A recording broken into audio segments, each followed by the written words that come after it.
Nadreen, आज फिर एक मरतबा अडयाला जेल के बाहर इमरान खान साहब की मुलाकात ना करवाने का दिन है।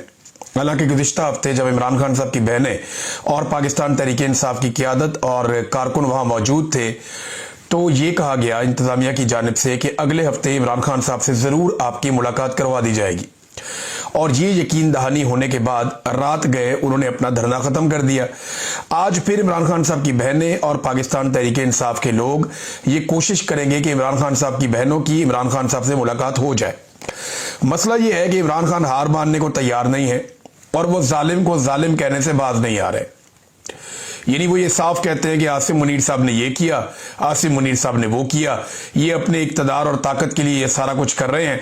तो वो इमरान खान साहब टारगेट करते हैं आसिम मुनीर को डायरेक्टली, और ये बात आसिम मुनीर साहब को पसंद नहीं है। तो मिलिट्री एस्टेब्लिशमेंट फिर इमरान खान साहब की मुलाकातें बंद कर देती है। ये है सादी कहानी। अब इसमें इंतजामिया को इस्तेमाल किया जाता है, पुलिस को इस्तेमाल किया जाता है, जेल के अमले को इस्तेमाल किया जाता है और ताकत का इस्तेमाल किया जाता है कि मुलाकात ना करवाई जाए। तो इमरान खान साहब की बहनों ने ये 2 हफ्ते पहले कहा था कि 10,000 लोग तो हमारे साथ जाएं कम से कम अडयाला जेल के बाहर, ताकि हुकूमत के ऊपर दबाव हो। अब कराची में तो बहुत बड़े पैमाने पर लोग निकल आए, हैदराबाद में भी निकल आए। क्या यहां पंजाब से इतने बड़े पैमाने पे लोग निकलेंगे और निकलकर अडयाला जेल जाएंगे? तो आज के दिन ये पाकिस्तान तहरीक इंसाफ का एक मरतबा फिर इम्तिहान है। खास तौर पे जो पंजाब से अरकान असम्बली है पाकिस्तान तहरीक इंसाफ के, उनका, और जो ओहदेदारान है पाकिस्तान तहरीक इंसाफ का, उनका।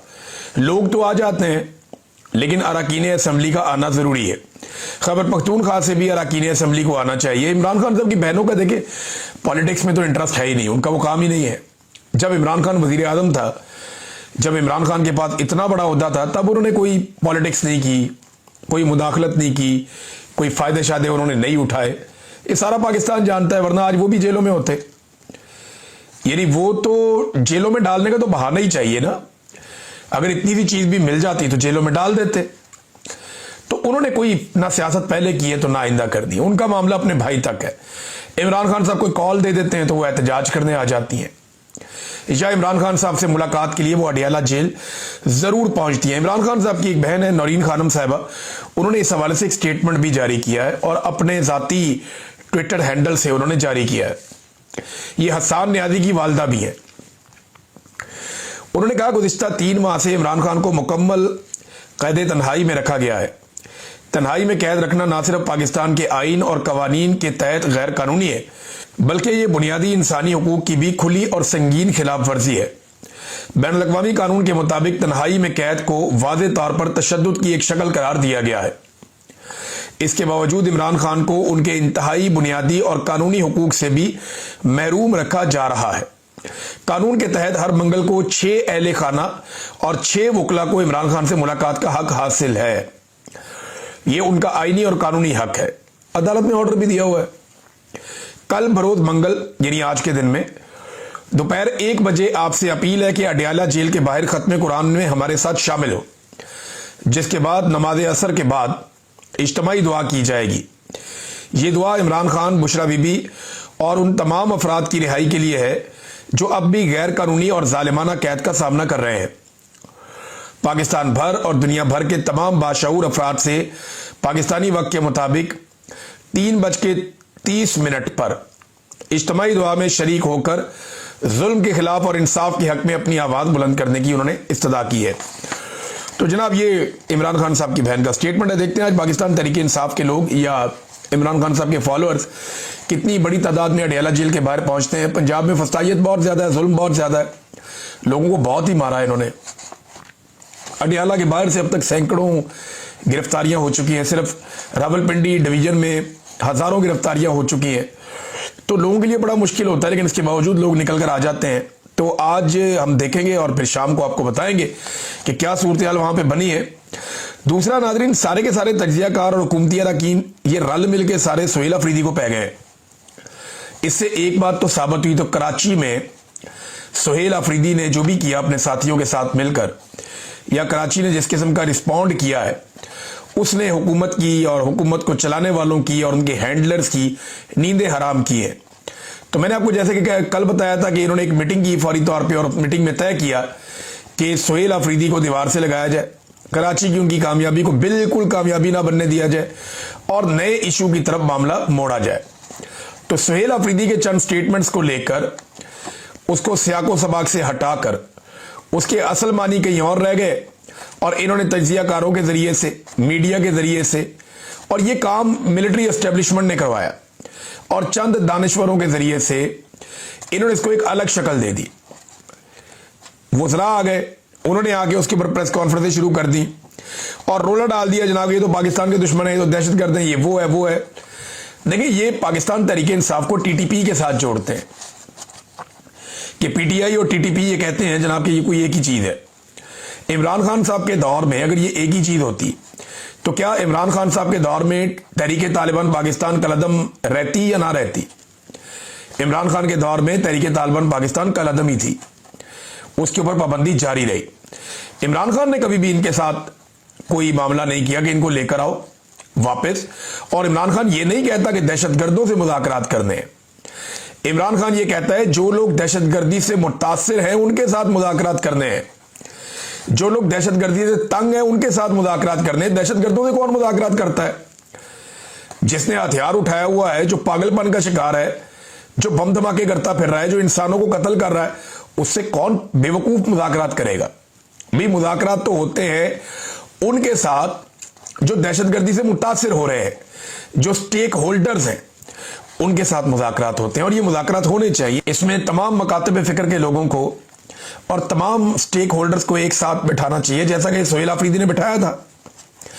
एक जरगा किया था जिससे बड़ी खबरें निकल कर आई थी और वो इन्होंने जो जरगे की तफसीलात हैं वो हुकूमत के साथ शेयर भी की, लेकिन अभी तक किसी के कान पे जूं तक नहीं रेंगी। सोहेल अफरीदी अगर 2 दिन पंजाब में आ जाता है या 3 दिन कराची में चला जाता है तो पाकिस्तान के मीडिया पे रोला पड़ जाता है कि जनाब खैबर पख्तूनख्वा में छोड़ के भाई वहां काबीना काम कर रही है, वहां सिस्टम काम कर रहा है। एक वजीर आला ज्यादा टाइम अपने सूबे में गुजारता है, वहां काम करता है, एक दिन का कुछ हिस्सा कभी कभी वो आकर अडियाला जेल के बाहर खड़ा हो जाता है कि मेरी मुलाकात का दिन है, मेरी मुलाकात करवाओ। इसके बाद 2 दिन ये शख्स पंजाब में गया और 3 दिन ये शख्स कराची में गया, तो रोला इन्होंने ऐसे डाल दिया जैसे कि पता नहीं क्या हो गया। हालांकि दूसरी तरफ जो टिकटॉकर है वो एक एयरफोर्स का तैयारा लेती है और एयरफोर्स का जो तैयारा खसूसी परवाज है उसके जरिए से अपने बच्चे, दमाद, मुलाजम, रिश्तेदार, मेकअप आर्टिस्ट, वो पता नहीं कौन कौन सारे पकड़ के, कभी जापान, कभी जनाब कौन सा मुल्क, कभी सेंट्रल एशिया, कभी मिडल ईस्ट, कभी यूरोप, कभी लंदन, कभी लैटिन अमेरिका। इनकी तो ब्रेक ही नहीं लग रही, जहाज का रिक्शा बना के रख दिया है। वहां कोई नहीं पूछता कि जनाब हफ्ते हफ्ते 1.5 हफ्ते के टूर कौम के पैसों पे लग रहे हैं, वहां कोई सवाल नहीं पूछता। दूसरी तरफ एक वजीर आला इकोनॉमी क्लास में अपने खर्चे पे जाता है एक और सूबे में और वहां जाके एक पॉलिटिकल मूव करता है, पाकिस्तानियों को निजात दिलाने की कोशिश करता है। जो पाकिस्तान में इस वक्त जबर, जुल्म और फस्तायत हो रही, जो एक जाली मैंडेट पे हुकूमत बिठाई हुई है, उसके खिलाफ जब वो आवाज उठाता है तो उसके ऊपर सारा मीडिया चीखता है, बोलता है।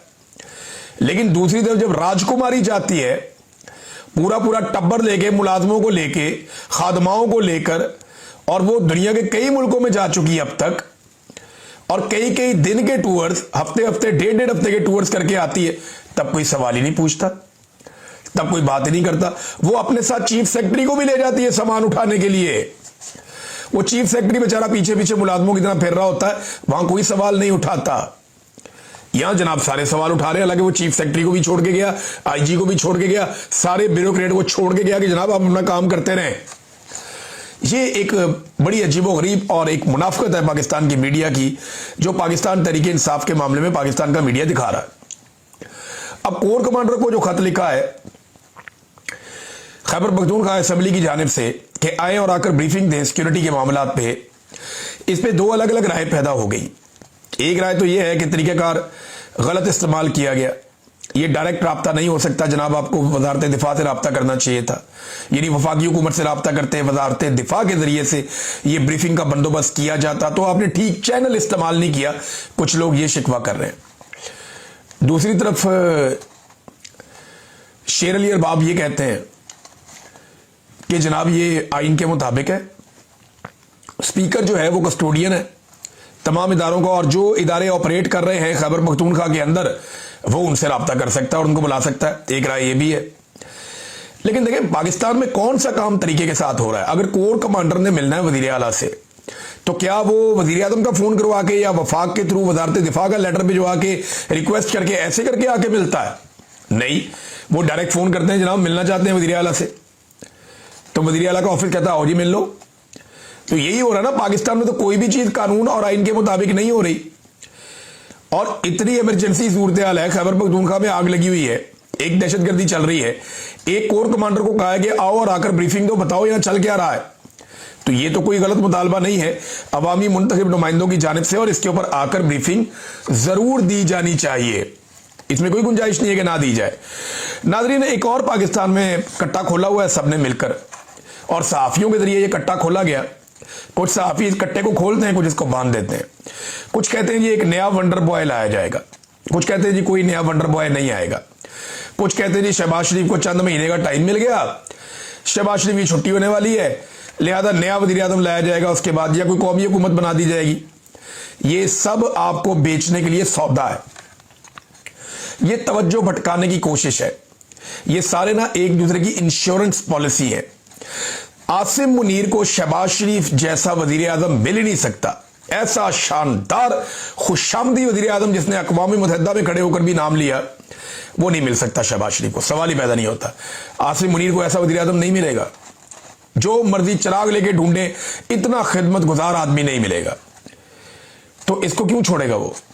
दूसरी बात यह है कि शहबाज शरीफ को आसिम मुनीर जैसा आर्मी चीफ भी नहीं मिलेगा कि 17 सीटों से उठा के वजीर आजम पाकिस्तान बना दिया, और ना सिर्फ 17 सीटों से उठा के पहले वजीर आजम पाकिस्तान बनाया, फिर उसके बाद आहिस्ता आहिस्ता आहिस्ता आहिस्ता करके सादा अक्सरियत भी दिलवा दी, और अगर इसी तरह हालात रहे तो ये 2/3 अक्सरियत भी दिला देंगे। तो शहबाज शरीफ को ऐसा, ये एक दूसरे की इंश्योरेंस पॉलिसी है, ये एक दूसरे के बगैर सांस भी नहीं ले सकते, क्योंकि इन सबको डर है कि इमरान खान और इमरान खान का क्राउड इनको खा जाएगा। तो इमरान खान से बचना है तो इन्होंने एक दूसरे के पीछे छुपना है। मिलिट्री एस्टेब्लिशमेंट ने इन्हीं सियासतदानों के पीछे छुपना है, और इन्हीं सियासतदानों ने मिलिट्री एस्टेब्लिशमेंट का सहारे चलना है। इसके अलावा इनके पास रास्ता कोई नहीं है। अब ये वंडर बॉय कहां से आएगा भाई? वंडर बॉय कहता है, कोई बंदर बॉय कहता है, कोई कहता है जी लेफंडर बॉय कहता है, कोई जनाब मुझे अभी मैं एक और डंगर बॉय भी सुन रहा था मैं। ये सारे काम डंगरों वाले ही हो रहे हैं पाकिस्तान में। ये जोन सा मर्जी बॉय ले, पाकिस्तान नहीं चलना है इनसे। ये अगर पैसे मांग तांग के इकट्ठे भी कर लेंगे ना, अवाम को पीस के, अवाम का खून और पसीना नचोड़ के, ये पैसा छीन के इकट्ठा भी कर लेंगे ना, तो ये पाकिस्तान को आगे नहीं बढ़ा पाएंगे। उसकी वजह यह है कि पाकिस्तानी जो हैं वो ये नियत कर चुके हैं कि इनके साथ नहीं चलना हमने। पाकिस्तानियों को ये शक्लें ही पसंद नहीं है। जब पाकिस्तानियों को ये लोग पसंद ही नहीं है, पाकिस्तानियों ने इन्हें रिजेक्ट किया हुआ है। थोड़े दिन पहले मैंने आसिम मुनीर का और इमरान खान साहब का एक सर्वे करवाया था।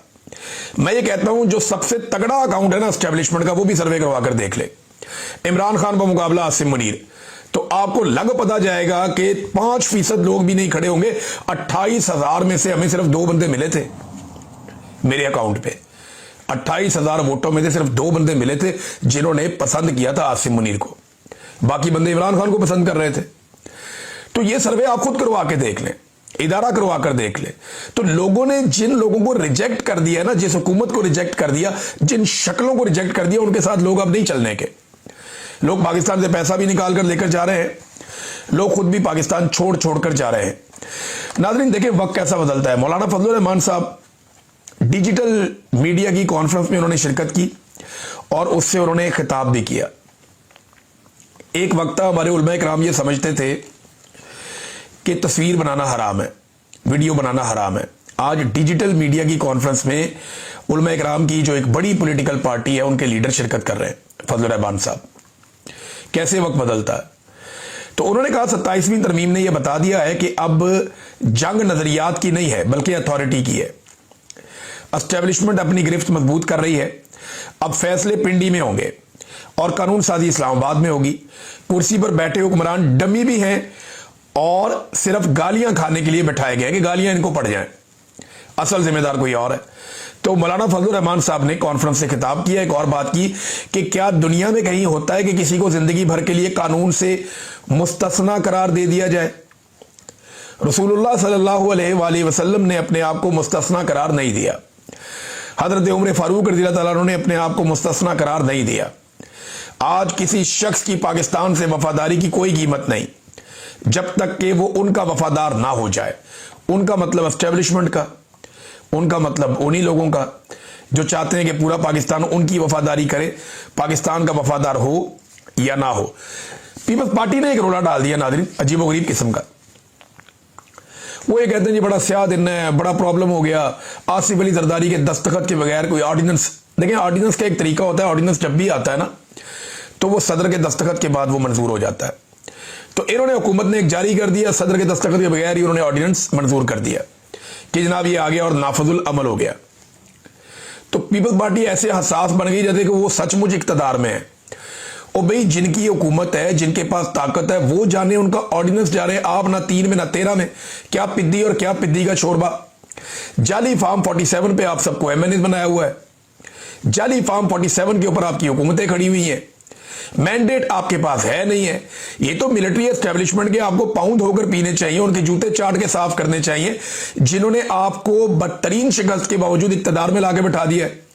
और अब आप नखरे कर रहे हैं कि जनाब हमारे दस्तखत नहीं होंगे तो ऑर्डिनेंस नहीं होगा। अपनी औकात के अंदर आपको रहना चाहिए। अभी जरदारी साहब को एक झटका देंगे ना वो, तो जरदारी साहब कहेंगे जी बिल्कुल ठीक हो गया, कोई मसला नहीं है।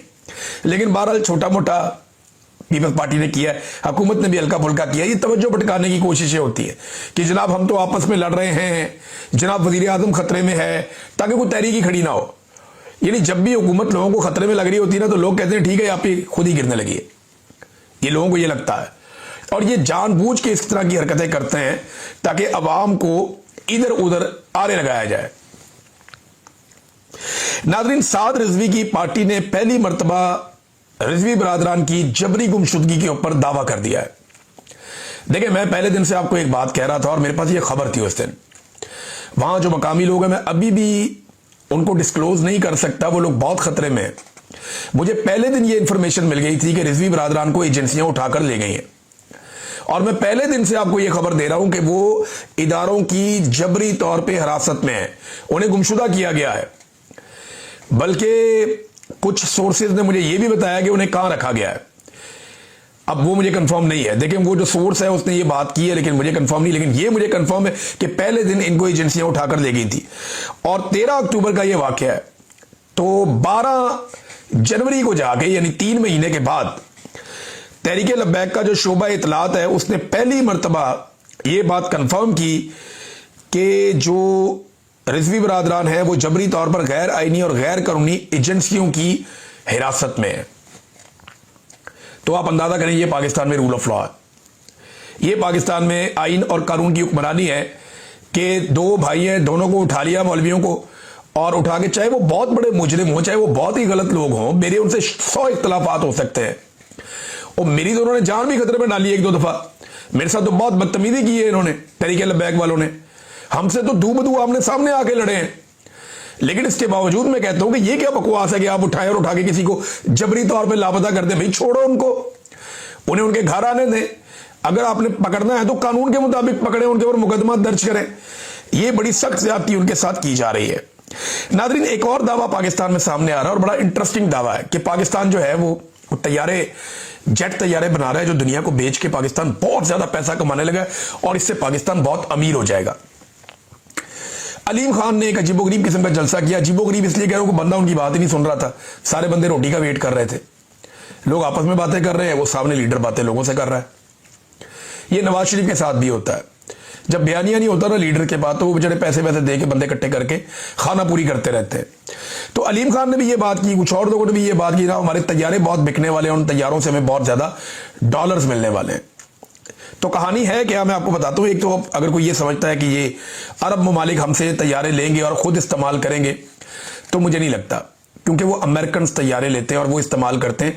अमेरिकन कभी नहीं चाहेंगे कि चाइना के हथियार ये ममालिक खरीदें, नंबर 1। नंबर 2, एक और चीज आप अपने जहन में रखिएगा कि हमने अरब ममालिक के पैसे देने हैं, तो हो सकता है किसी और को तैयारे बेच के वो अपने पैसे पूरे कर लें और बीच में एक डीलर के तौर पे आ जाए। होता है, ये भी होता है। ये जो लोग इकोनॉमी को समझते हैं उनको ये पता है कि कैसे होता है। तो नाज़रीन, इस वक्त मैं आपको बताता हूं, पाकिस्तान एरोनॉटिकल कॉम्प्लेक्स कामरा में है और इस पे शफकत कुरैशी साहब ने एक बड़ी जबरदस्त रिपोर्ट लिखी हुई है। कुछ हकायक मैं आपके सामने रखता हूं कि क्या पाकिस्तान JF-17 थंडर तैयारे बेच के इतना ज्यादा पैसा कमा सकता है कि पाकिस्तान की मईशत खड़ी हो जाए।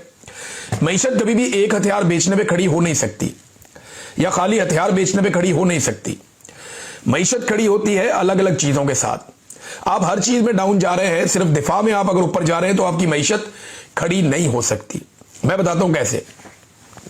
कामरा के अंदर पाकिस्तान JF-17 थंडर बनाता है। हमारी जो सलाहियत है वो 1.5 से 2 दर्जन तैयारे हम पूरे साल के अंदर बनाते हैं।